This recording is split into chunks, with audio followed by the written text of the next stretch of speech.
At Pepperdine, you'll not only see policy differently, you'll see your future differently from here too.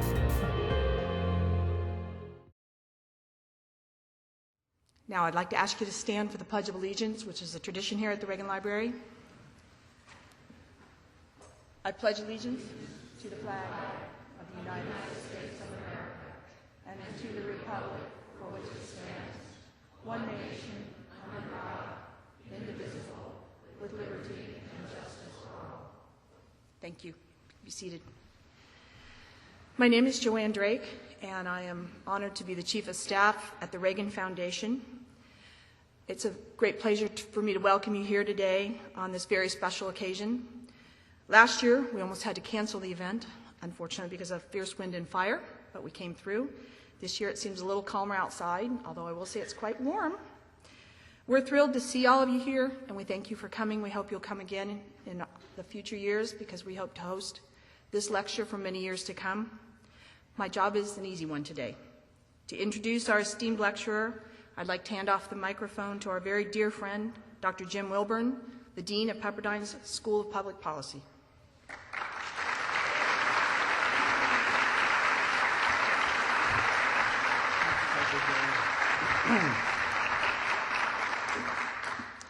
Thank you, Joanne. It's always a delight to be here at the library, and I'm particularly delighted to be introduced this morning by Joanne Drake. Joanne, as many of you will know, has been a close associate of the President and Mrs. Reagan for many years, both in Washington and after they returned here, and worked so closely with the foundation, the Presidential Foundation.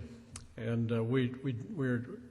let me just say thank you to begin with for your hospitality, Joanne, and for the library and all the staff here at the library.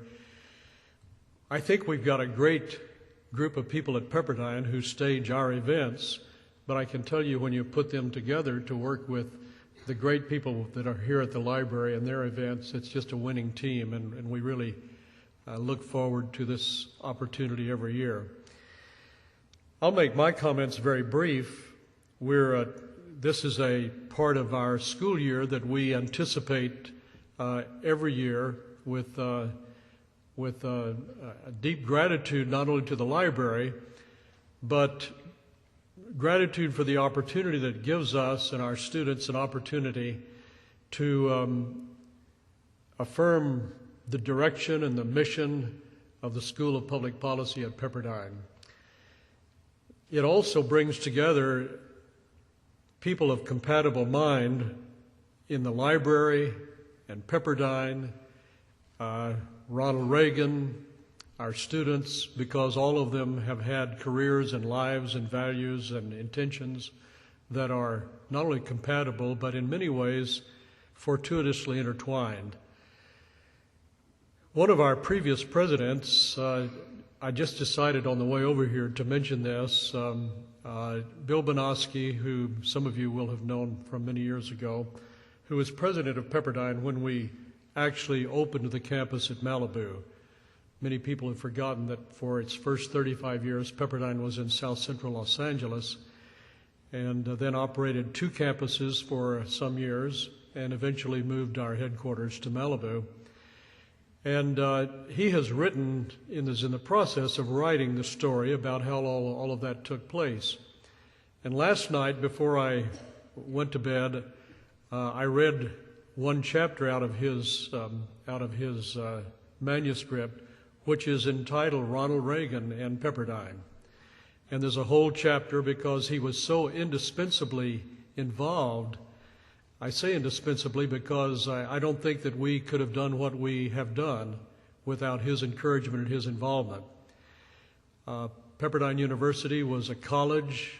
It was in South Central Los Angeles. The National Guard had taken over our dorms, bivouacked on our campus during the Watts riots, and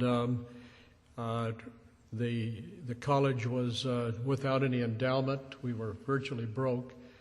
And if McKinsey and Company or the Boston Consulting Group or some other consulting group had come in and looked at us, they would have said, harvest the real estate and just close it down. Instead, a group of courageous people said, we're not just a college, we're a university. We're going to start a new business school and a law school, and we're going to move to Malibu to a new location. But one of the people who played a very significant role in that was then Governor Ronald Reagan. And as I was reading this, I'm taking a little longer than I'd intended here, Joanne, but I think you'd be interested that as I was reading this chapter last night, Bill Bonacci mentions going out the first day when all the tractors were up on the hill and they were starting to move dirt and take off what Bill tended to call the offending mountaintops to flatten them out. And he said a limousine drove up, pulled off the road, and it was, I think, on a weekend. They were working round the clock 7 days a week to get it done. And this limousine drives up, and he says his tinted window rolls down, and an arm comes out and says, "Hey, Bill." And it was Governor Reagan. And he was out, as he often did. His ranch at the time was just over the hill from our campus. And he was coming out to ride his horse. He had ridden all over the hills where our campus is now, was very familiar with the canyons and the hilltops and the chaparral there.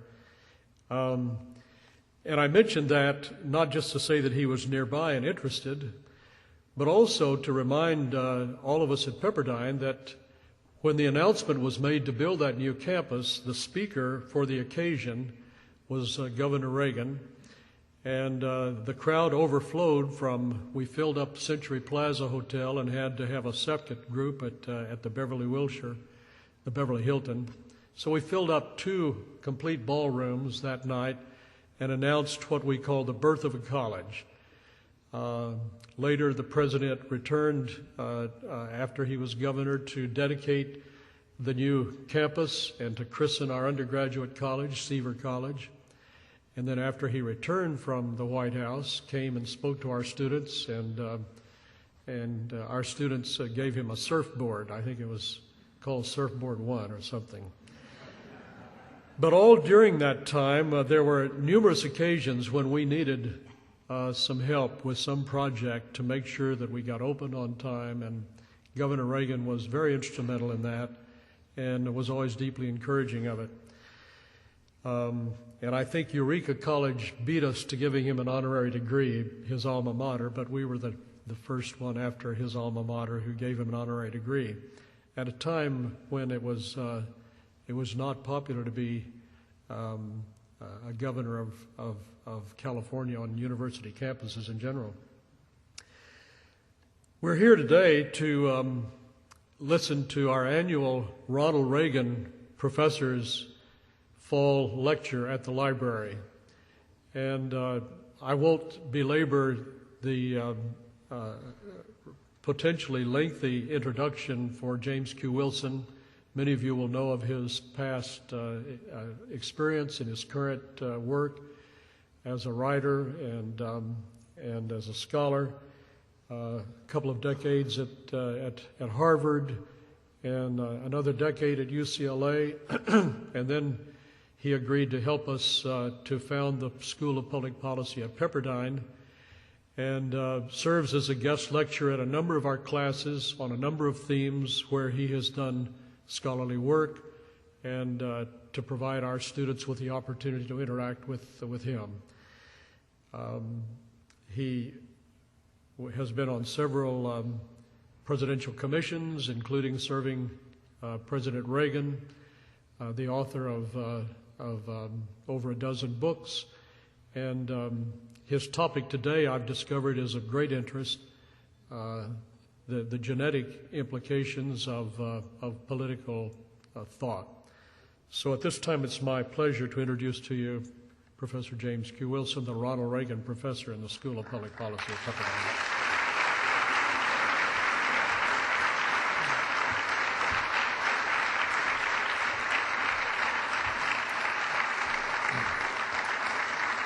Thank you, Jim. Welcome, ladies and gentlemen. I hope you all found adequate parking, because apparently the subject of nature versus nurture is something that grabs the popular imagination. Let me begin by saying that the world of nurture is slowly giving away to the world of nature. Biology is not destiny, and I will make that clear in the course of my remarks. But increasingly, scholars are coming to understand that human nature is formed genetically, modified environmentally, but one can never neglect our genetic origins. For a century or more, scholars have known that the differences among people in intelligence is largely inherited, but many critics today continue to contest that argument, making absurd claims to the contrary. We know that much of personality is inherited. Every person in this room who is the parent of 2 or more children knows this automatically, because shortly after their birth they begin to behave in very different ways. And certainly Roberta and my children, Matthew and Annie, behave differently from the very first. We also know that genetics has influenced the extent to which people participate extensively in crime, and it's linked to a variety of psychiatric illnesses. And as the process of genetic analysis proceeds over the next decade or so, a whole new world of the human being will open up to us. Now let me explain what I mean by the word inherited. I do not mean that we can look at a person and by some magic tell what aspect of that person's nature has been inherited. The term heritability among scholars has the following somewhat more limited meaning. It means that if you take a large population of people, all the people in this room, or the people of the United States, or people in a high school classroom, we can explain by a certain kind of analysis the extent to which differences among them are genetic and to what degree they are genetic. At some point in the future, perhaps 20 or 30 years from now, genomic analysis will proceed to the point where, after having identified the specific genes that are linked to a human condition, and having perfected at low cost a means for individual genomic analysis, we will be able to say what aspect of a given person is genetic and what aspects are environmentally determined. Now, when we estimate heritability in a population, we do it in one or both of 2 ways. One way is to look at the differences among adopted children and see to what extent their behavior is more like their biological parents, whom in most cases they never knew except for the first few weeks after birth, or more like their adoptive parents. And when this is done, we discover that in a wide variety of areas, the behavior and attitudes of the adopted children is more like their unknown biological parents than it is like their adoptive parents. The other method is to compare how identical twins differ from fraternal twins. Identical twins are, for all practical purposes, genetic duplicates. There are trivial differences. Their fingerprints are different. But for all important respects, identical twins growing up in the same egg sac are identical creatures. Fraternal twins share half their genes. They get half from their mother and half from their father. And fraternal twins are no more alike biologically than any 2 brothers and sisters. If we measure some trait, such as the incidence of some psychiatric illness or the IQ scores among identical twins, and compare that to the relationships among those scores among fraternal twins, the difference, appropriately manipulated statistically, gives us a rough estimate, in fact a rather precise estimate, of the extent to which identical twins have traits in common that reflect their genetic basis. Professor Thomas Bouchard at the University of Minnesota has perfected this technique by looking at identical twins who have been raised separately. There are not many in the world, but he has found about all of them, a few hundred, persons who, though biologically identical, were raised by different parents in different cities, sometimes indeed in different countries. And he has discovered that the intelligence, the personality, and many of the strangest traits of these people, like the names of their wives or the kinds of pets they enjoy, are to some degree inherited. One of the striking things about inheritance is that in a given population of people, the influence of genes becomes stronger the older you get. When people are first born, the environment is a much more powerful influence on their behavior. Take religion, for example.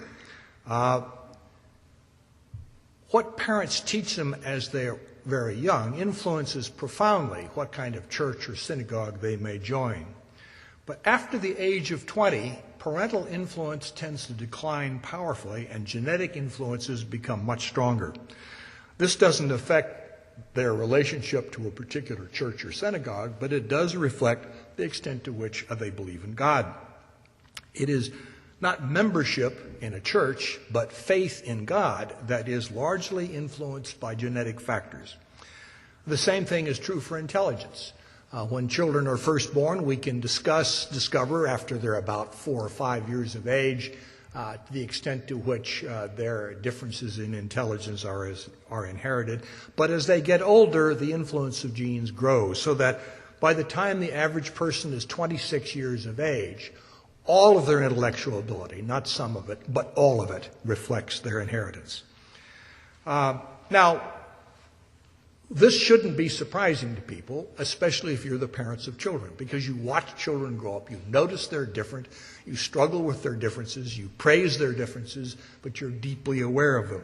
I believe there are some things that are purely a matter of environment. For example, whether you prefer the Boston Red Sox or the New York Yankees is probably a matter of environment, though I am one of those who believe that Yankee supporters do reflect a kind of genetic defect, which someday we will discover.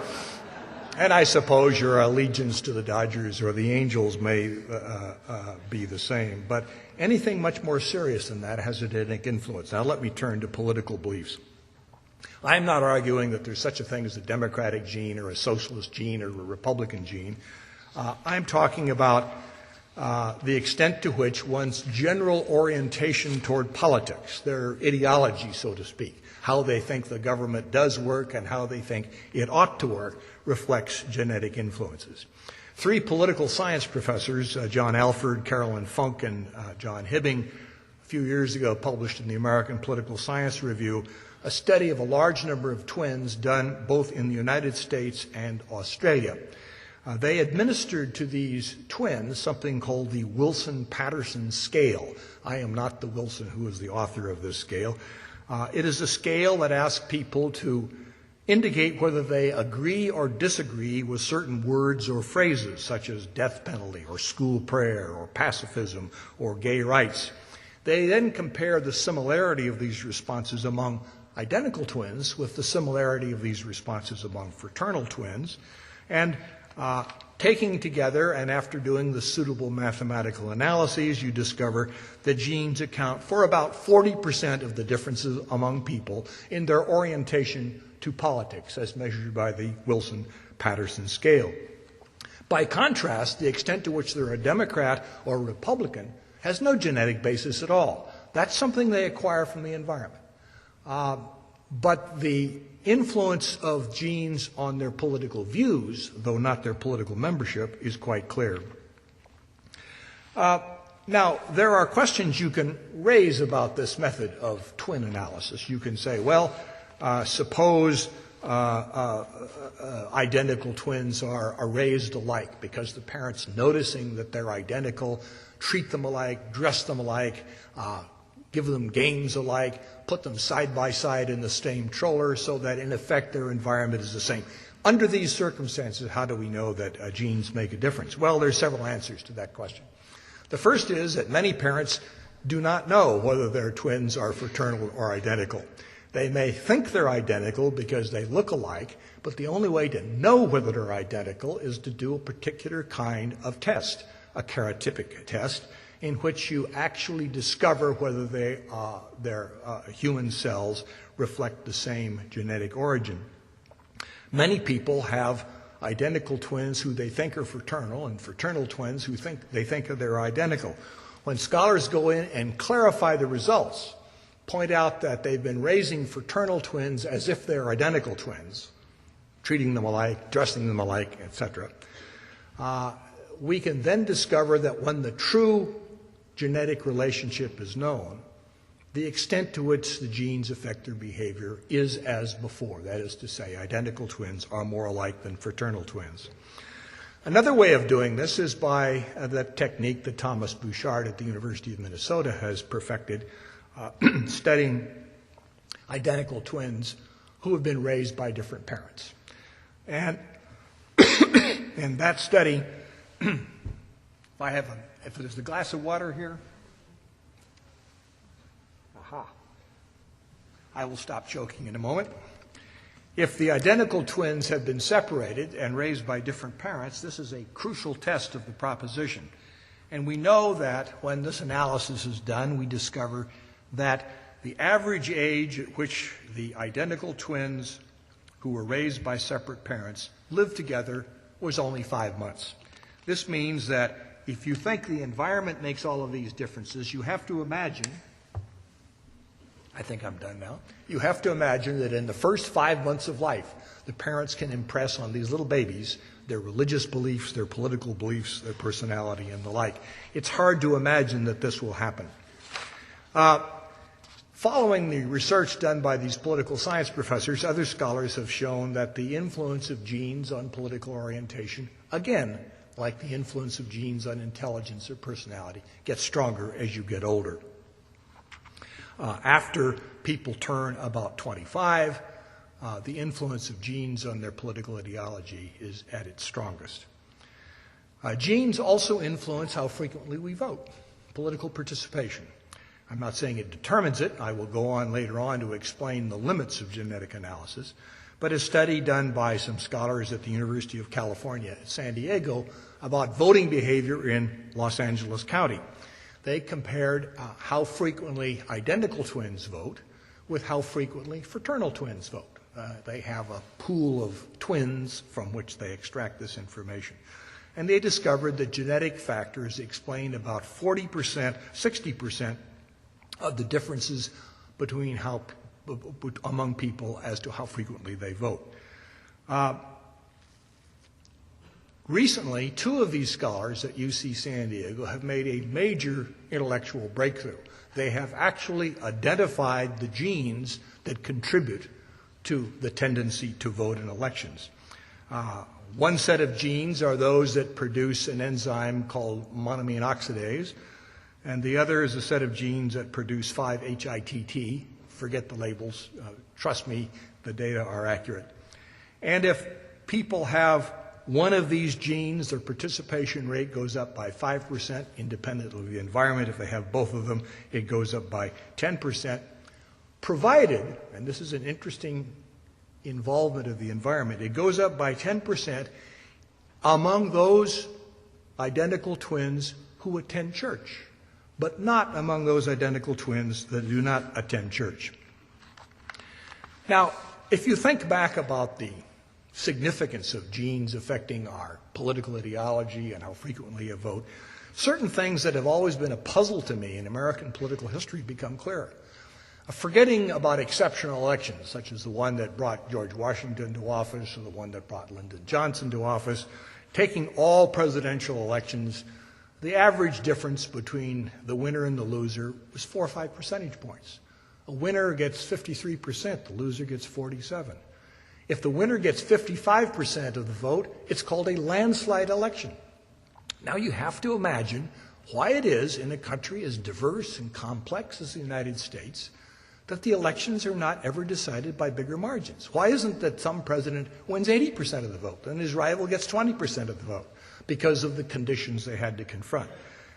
It is quite possible that our disposition toward politics is sufficiently inherited such that we fall naturally into more or less 2 stable groups, those who lean in a right-wing direction and those who lean in a left-wing direction, and that stable division among us helps us explain why the split in the American public over the last 2.5 centuries has, with 1 or 2 small exceptions, never been large.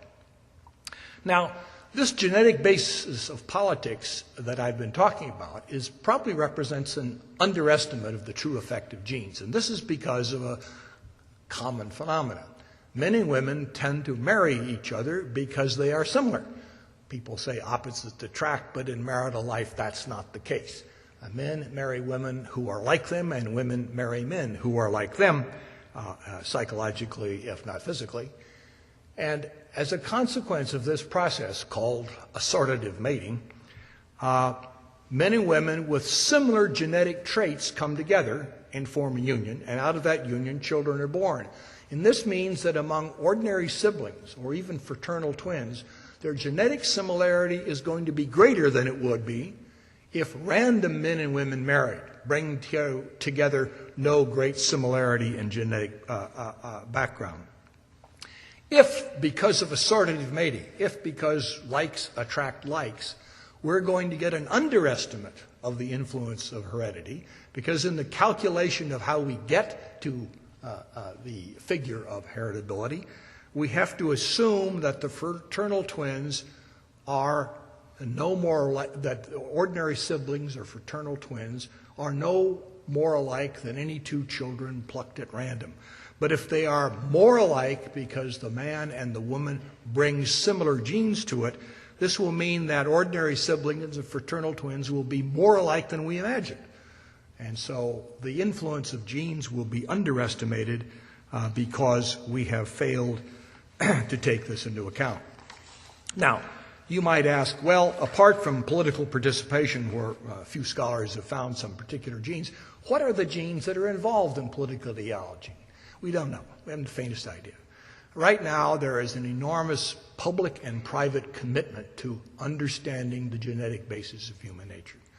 And the leading firms, many of them based here in California, are trying to scan the human genome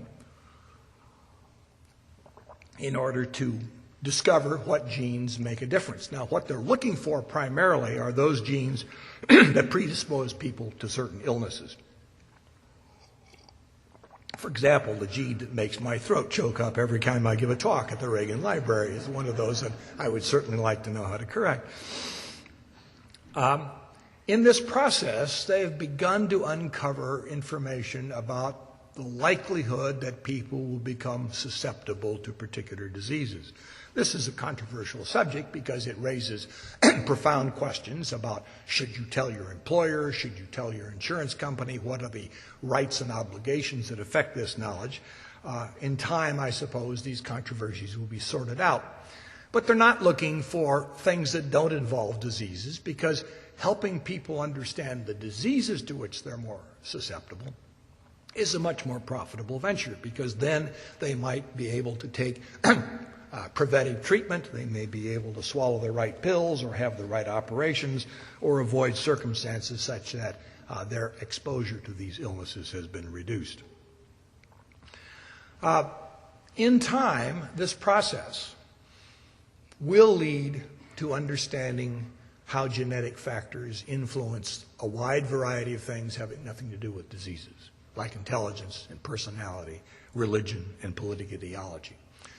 And in time, in 20 years, perhaps sooner, a little device will be available that you can purchase for $300 or $400, and you take a swab from the inside of your cheek and put it in there, and it will sequence your entire human genome and begin to tell you a lot of interesting things about yourself. Happily, I will not be around when this process arrives. Unfortunately, because if it arrives sooner, I would be able to clear up the frog in my throat. Now, earlier I said biology is not destiny, and let me give you a concrete example of this. There have been studies going on in a town in New Zealand and several other communities around the world that try to show how people differ in their likelihood of becoming hostile, cranky, criminal individuals. And in these studies, it is discovered that a neurotransmitter in the human brain called serotonin is involved. Serotonin is an important transmitter. It is the device by which signals go from one neuron in your brain to the other neuron. And serotonin is a little chemical that carries that signal from one to the other. And since you've got 3 billion or so neurons in your brain, you can see that serotonin can produce all kinds of patterns depending on how it's distributed. Now, the scholars, particularly in New Zealand, have discovered that people who do not produce much serotonin in their bodies are much more likely than those who produce a lot to have serious psychological problems and to be involved in hostile, aggressive, and even criminal behavior. Provided that they were abused when they were children. If they have low levels of serotonin and were not abused, they're no more likely to turn criminal than those who have high levels. But if they have a low level and they were the subject of physical or psychological abuse when growing up in their families, then these psychological traits will emerge. So this is a wonderful illustration of how nature and nurture interact. And whenever you read in newspapers stories that begin, "Another episode in the struggle of nature versus nurture," put the paper down. There is no struggle between nature and nurture. What we're trying to learn is the interaction between nature and nurture, because that interaction will profoundly affect our behavior. Let me give you some examples from American history. I was teaching at Harvard in the late 1960s when various students seized our administration building and pretty much ruined 2 or 3 years of my life and that of most of my faculty colleagues. This did not occur because there had been a sudden genetic upheaval producing more SDS members. A student body that had left the faculty pretty much alone wasn't suddenly galvanized by some genetic transformation. Rather, people who were disposed to have a radical view of the world were activated by events at the time. The war in Vietnam, the struggle over civil rights. They were activated by group pressures, and that as a consequence of the interaction between their predisposition and these environmental factors, they seized the administration building. By the same token, lynchings in the South, which happily have just about disappeared, but which were quite common in the 1920s, 30s, and 40s, did not become common because there was suddenly a genetic increase in the number of ultra-conservatives in the South. It was instead because a number of people who were ideologically predisposed to order, maintenance, authority, were activated by mob scenes, media frenzies, the shock of criminal events, such that they were led to do terrible things to other people. So that the interaction between the environment and our genetic basis is very clear. Now, when I say that genes affect our political ideology, let me clarify a bit of this, because our political ideology is not easily measured. The Wilson-Patterson scale I mentioned earlier consists of 28 words and phrases to which you say I like or I don't like or I agree or I disagree. That's a beginning, but it's a very crude beginning. It doesn't distinguish among different kinds of liberals. Liberals who are economically liberal but socially conservative and isolationist in foreign policy, as opposed to liberals who are both economically liberal and socially liberal and interventionists. Nor does it distinguish among conservatives who may differ with respect to their orientation to the economy, to their orientation to society, to their orientation to public affairs. In short, political ideology, as defined by the Wilson-Patterson scale and other scales that people have used, is a very clumsy technique. It gives us a clue as to what to look for, but it isn't very precise so that we can clarify in an intellectually interesting way the differences among political ideology if it is carefully studied. Let me now turn to another aspect of this subject, about which I am profoundly irritated for reasons that will become clear in a moment. A whole list of scholars has devoted themselves to showing that genes produce something called right-wing authoritarianism. There are hardly any scholars that produce studies explaining how genes influence left-wing authoritarianism. Now, why this difference? Aha, I know the answer. In 1950, a book called The Authoritarian Personality was published, written by, its lead author was Theodor Adorno, a German scholar who came to the United States in order to escape Nazi persecution. He, among others, was one of the founders of the Frankfurt School of Marxist thinkers. And their concern was to explain fascist mentality. Why is it that the Germans were beginning to exterminate Jews, hostile to civil rights, destroying the judicial system, and the like? And so Adorno and his colleagues, Elsa Frankel-Brunswick, Daniel Levinson, and Arnevitz Sanford, developed something called the F-scale. The F-scale was a measure of fascist tendencies. It did so by asking people whether they agreed or disagreed with such statements as obedience and respect for the authority are the most important virtues that children should learn. And most of our social problems would be solved if we had a better government and that sort of thing. And in conclusion from this analysis, they wrote the following: a basically hierarchical, authoritarian, exploitive parent-child relationship, they didn't know about genes then, is apt to carry over into a power-oriented, exploitively dependent attitude. They may well culminate in a political philosophy and social outlook which has no room for anything but a desperate clinging to what appears to be strong and a disdainful rejection of whatever is relegated to the bottom. Pretty strong statement. It was seized with delight by American scholars, with the exception of a few. The great Chicago sociologist Edward Shills didn't believe a word of it, because as he looked around, he noted that this might well describe right-wing authoritarians, but what about left-wing authoritarians? The Bolshevik Party, then in power in the Soviet Union, was committed to party loyalty, preoccupied with avoiding intense political conflict, determined to strip people of their rights, determined to exterminate people who are kulaks and thus stood in the way of the collectivization of Soviet agriculture, were suspicious of hostile conspiracies, and were nativists and xenophobes of the worst sort. Not a word about this in the authoritarian personality. And Schill said, somebody has got to stand back and look at authoritarianism of both the left wing and the right wing source, because clearly, from the experience ordinary people have, it is obvious that both kinds work.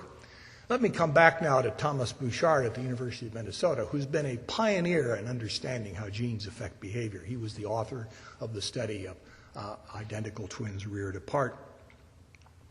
And he's published papers about the fact that right-wing authoritarianism is inherited. So I asked Tom, what about left-wing authoritarianism? Well, I said, we haven't looked at that. Now, this is remarkable, because at the University of Minnesota, where he is a distinguished professor of psychology, he has been regularly attacked by left-wing students, including a few who threatened to kill him because of his research. You would think it might occur to him that left-wing authoritarianism was a problem and worthy of study. No, he hasn't. Bob Altmaier, a scholar at the University of Manitoba in Canada, has done the same kind of research and has concluded that there is right-wing authoritarianism, and if left-wing authoritarianism exists, he hasn't been able to find it. Let me, to give you an idea of what his attitude is, let me quote from the preface of his newest book published in 2006. These are his words. This book is about the disastrous decisions the American government has made. It's about how traditional conservatism has nearly been destroyed by authoritarianism. George W. Bush, authoritarianism. It's about how the religious right teamed up with amoral authoritarian leaders to push its undemocratic agenda on the country, close quote. Now, Bob Altmaier may be a distinguished psychologist, but he is a terrible political scientist. The evidence to the contrary is so obvious that it hardly bears repeating. We from time to time hear stories about student groups seizing a campus administration building. Invariably, they're left-wing students. We from time to time hear stories about conservative speakers being prevented from speaking. It has always been done by left-wing students. Who storms the streets to protest the war in Iraq? Not right-wing students, but left-wing students. Who are the authors of campus codes that restrict academic freedom on campuses? Left-wing academics. It seems to me that scholars might pay a little attention to the fact that at both ends of the political spectrum, authoritarianism is possible.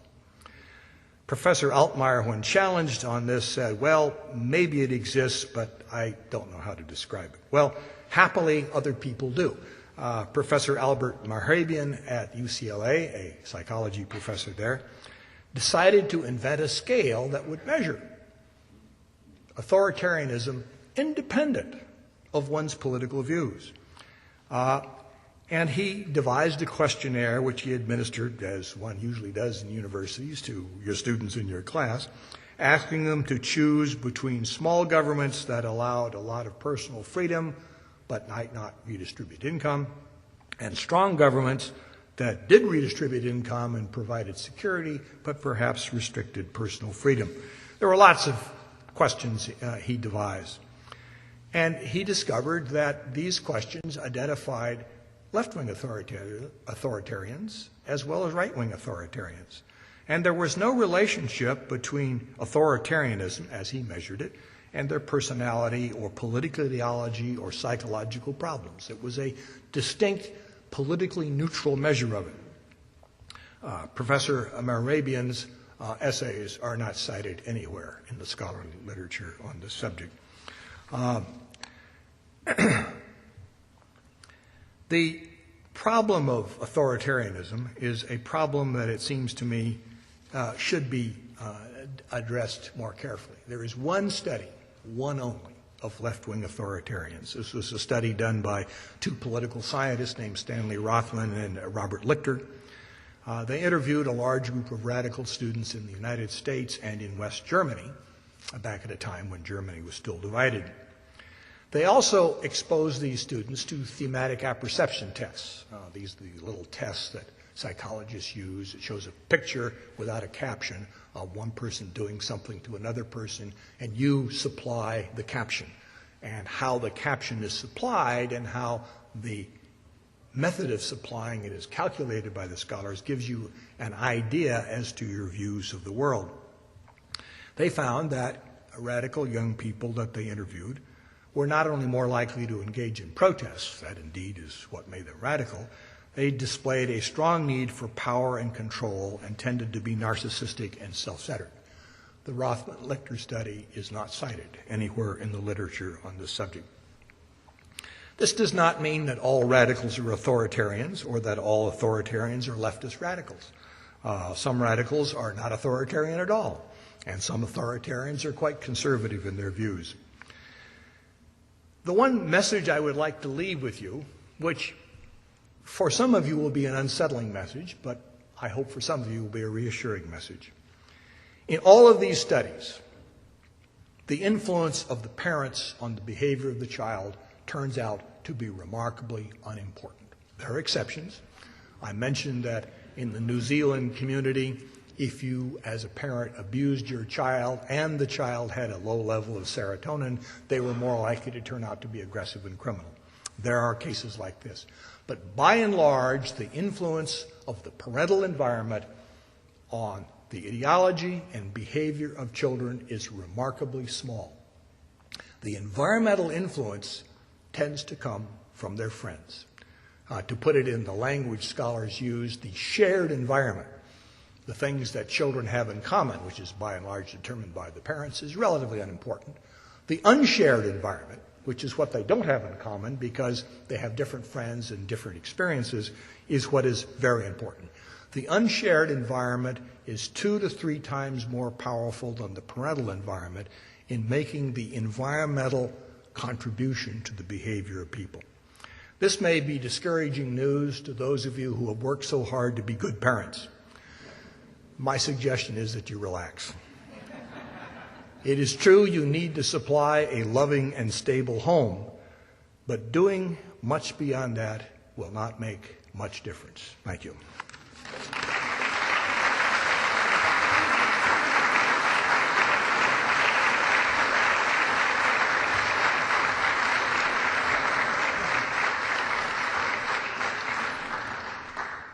Thank you, Professor Wilson. We always have an opportunity for some question and answer. And do we have mics? Yeah, there are some mics back here. So I'm going to let Professor Wilson recognize people as you raise your hands, and I'll get out of the way. And someone in the aisle here, maybe the first one down here. Serotonin is now easily purchased as an over-the-counter pill. If it was taken, would it help? Serotonin reuptake pills, that is to say, pills that influence the rate at which serotonin is taken back up in the neurons, is available. It's the basis of many drugs used to combat psychiatric conditions. The answer to the question of whether it helps or not depends entirely on the diagnosis of an individual psychiatrist. There are risks. If you produce too much serotonin, you will produce an overly excited person. If you produce too little serotonin, you will produce a passive, rebellious person. Getting the dosage right and choosing among the many competing drugs that do this is a task about which I'm not competent to speak, but which an individual psychiatrist dealing with an individual patient probably is competent to speak. In Germany, starting, I guess, in the 1880s and going until the Nazi period, genetics became the basis of community and culture. And as part of that basis, the Germans then drove out a whole host of people who were working in nuclear physics, most of whom happened to be either German Jews or Central European Jews who became the heart of the Manhattan Project. Without them, the Manhattan Project would not have taken place, at least not in time for World War II. Does that mean then that, on your basis, that genetics also forms the foundation for a community, a political community, and are Jews predisposed to be nuclear physicists? The last question I can answer first. On all standardized intelligence tests, Jews on the average are more intelligent than non-Jews by about 5 to 7 points. And the Jews who came here from Germany, and particularly from Hungary, and particularly from one small town in Hungary, are responsible for much of the progress of American academia in the last half century. But the German experience in making culture the basis of community organization and making some absolutely fanciful and absurd statements about genes indicates how carefully one must move in this area. The German philosophy was that Aryans are superior to other people, and that being an Aryan was a genetic factor. Of course, they overlooked the fact that there were Aryan criminals and Jewish geniuses. This was a political doctrine, an ideology imposed on people that led to the deaths of millions of people. This is not something the government has any business dealing with.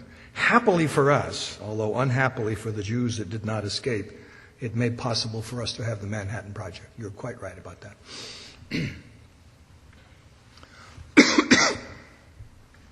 How do you account for creativity? For example, what genes or what manipulation contributes to an artist, a poet, a writer, a painter, whatever?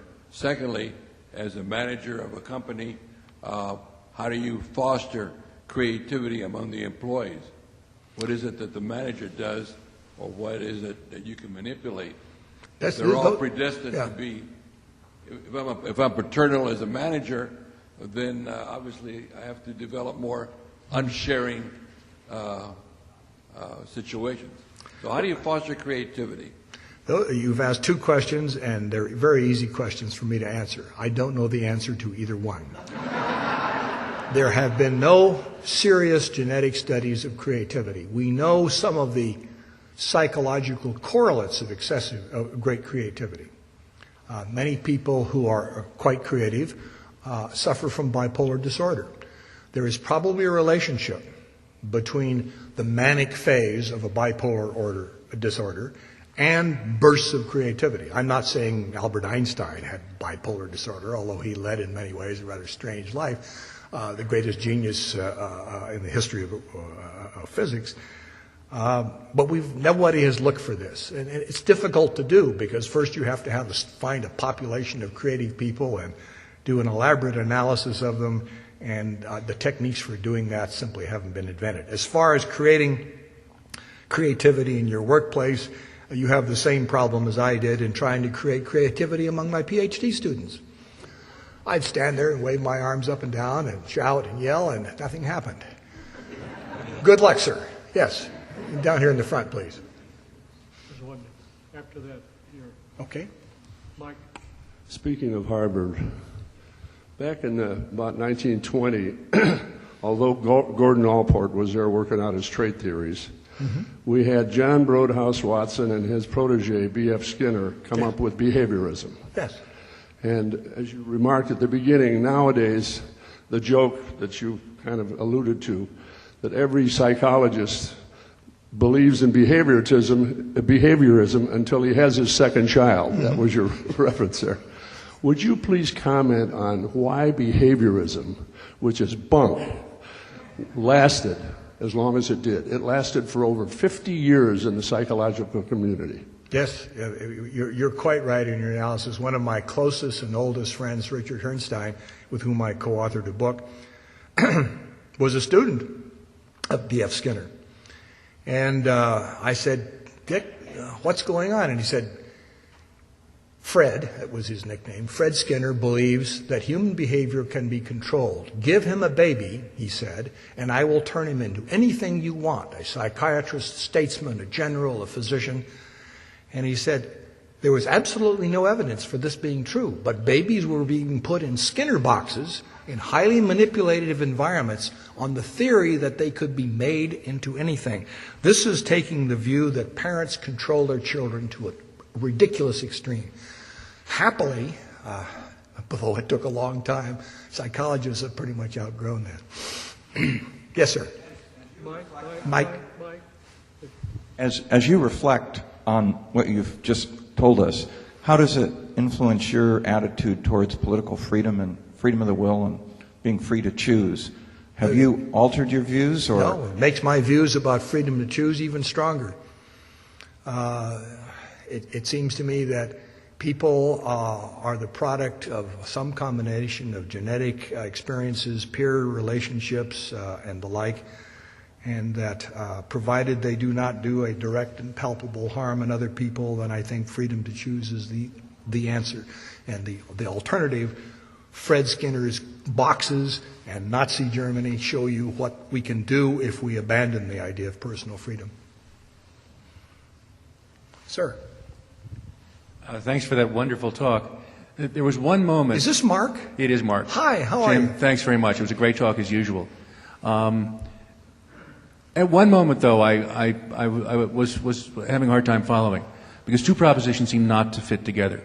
So attitudes on a variety of issues like gay rights are heritable. Mm-hmm. Partisanship is not heritable. Mm-hmm. And yet we know that ideology to some extent drives partisanship, and that partisanship to a great degree drives ideology. All of my liberal students don't like nuclear power. Mm-hmm. I can't believe that one's genetic. So how could it be that if two things influence each other, one is genetically determined and the other isn't? Well, I think Mark Kleiman, who is a professor of public policy research at UCLA, I think the answer can be found in studies as to what happens to party identification over time. Political ideology remains remarkably stable. It can be modified by peer group experiences, but it remains remarkably stable. Democrats who begin to question their commitment to the Democratic Party start describing themselves as independents. And Republicans who question their commitment to the Republican Party start describing themselves as independents. So at the present time, in any given election, about 20% of the voters are independents. Now, many of them are not real independents. Many of them, as you know, are independents who always vote for the Democrat or independents who always vote for the Republican. But if you look at studies by Richard Nemi and others of how children go through adolescence and into young adulthood, most of them rarely reject the party label of their parents, even though it was assigned to them, any more than they reject their church affiliation, though that was assigned to them. What they do instead is drift into the middle pool and say, well, the Democratic Party's all right, but I'm going to become an independent. Or they say the same thing about the Republican Party. With respect to a religious affiliation, they may be Jewish, but the choice of whether they're going to be Reformed or Orthodox or conservative Jews, well, that will reflect the degree of their faith. They won't abandon their connection to a synagogue, but they may modify the way in which they express it. So I think the two things go together. Well, that's about as far as I can take the answer. Yes, ma'am. Oh, sir, I'm sorry. I want to come back to your comments about the lack of influence of parents and ask, if we could go back and collect 19th century data, would you expect the same thing? And where I'm coming from on this is the question, have we also seen an evolution of who are the norm setters for adolescents? I was reading a preface to a book just the other day that you wrote about where adolescents become the norm setters for other adolescents, regardless of parent.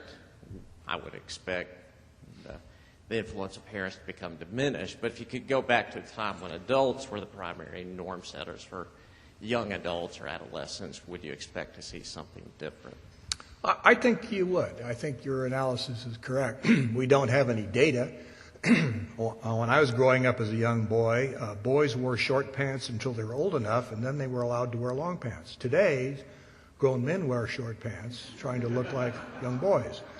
I think they are profoundly influenced by a popular culture that celebrates youth, a subject on which I look on with growing contempt with each passing year, and make people want to be part of the latest party, the latest fad, and the like. And in the 19th century, this was not possible. Adults, well into the 20th century, set rules. How this influenced how children grew up, we really don't know. But it's a worthwhile speculation. The woman on the left here? Yep, right here.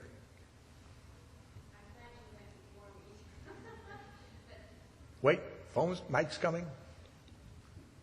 I guess the adage of it takes a village to raise a child maybe is true, based on what I'm hearing you say. Well, I don't think it takes a village in the sense an organized entity. I think children will form their connections. And look what happens to immigrant children to this country. They come here and their parents were born in Mexico or El Salvador or wherever, and their parents will continue to speak their own language, and the children within 2 years will have learned English. They don't learn it from their parents. They learn it from their friends. I think they learn lots of other things from their friends, like gangs or artistic creativity or sports or whatever else may interest them. So that it doesn't take an organized village to raise a child. We simply have to recognize that child rearing is a large-based, widely diverse enterprise. In the back, please. Thank you for your talk. I have a practical question.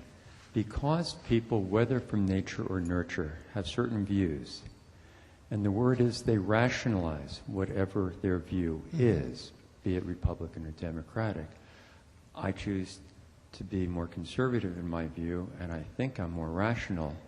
But if I want to have a discussion to change someone's view, to have them open to an idea, it seems to me that the opposing view may be more emotional and therefore more rationalized. Is there any way to change that view? No.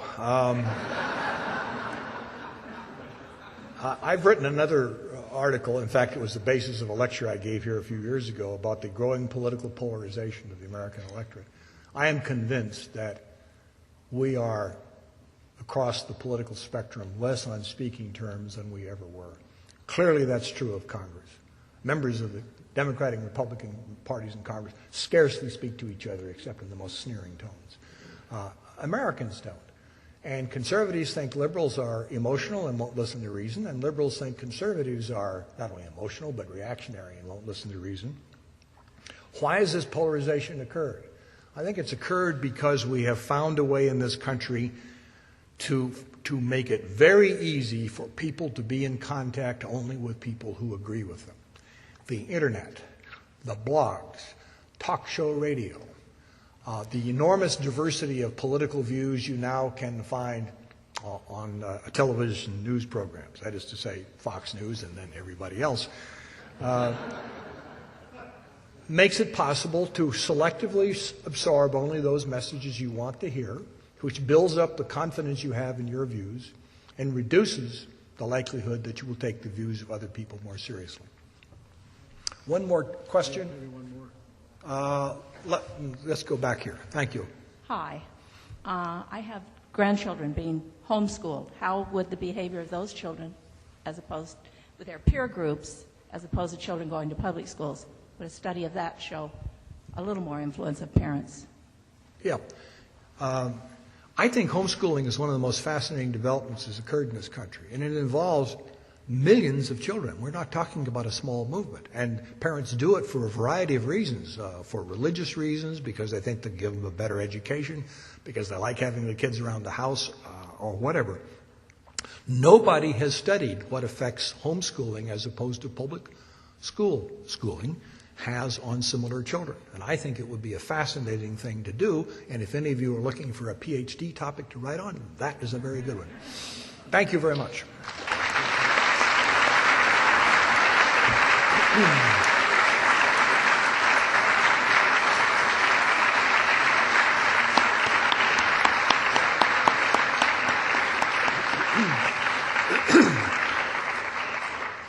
Thank you very much, Jim, for another very inspiring, and there are other words than inspiring, very intriguing study and discussion.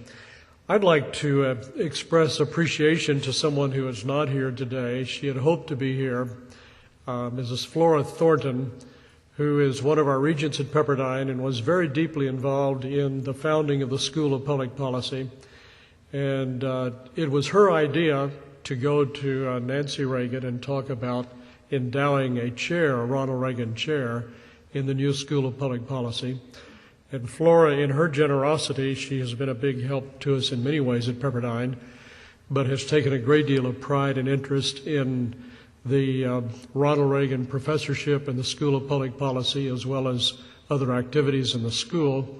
And I'd like for us to, in her absence, I'd like to go back and tell her that you expressed appreciation to her as well today.